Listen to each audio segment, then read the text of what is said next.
A man from the state's southeast has died after he opted not to pay for treatment at the Keith Hospital. The private hospital began charging public patients a $400 fee a week ago. The health minister says the man died from organ failure and septic shock, but the opposition says budget cuts are to blame. The 72-year-old man went to the Keith Hospital on Saturday complaining of ongoing stomach pains.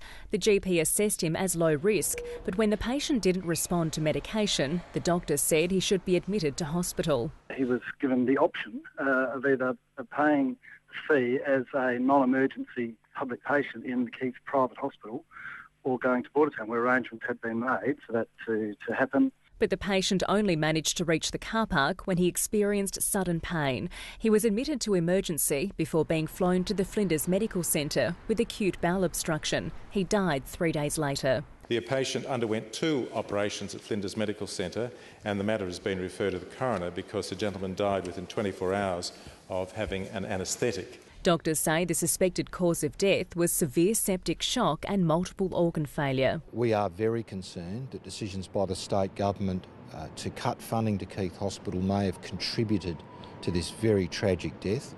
Try and make a connection between the policies of the Keith Hospital and whether or not they charge fees to public patients and any subsequent events in his treatment, I think is spurious. The opposition continues to pile pressure on the health minister over his handling of his department.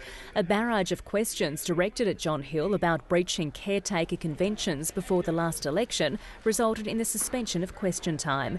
Emma Rebellato, ABC News, Adelaide.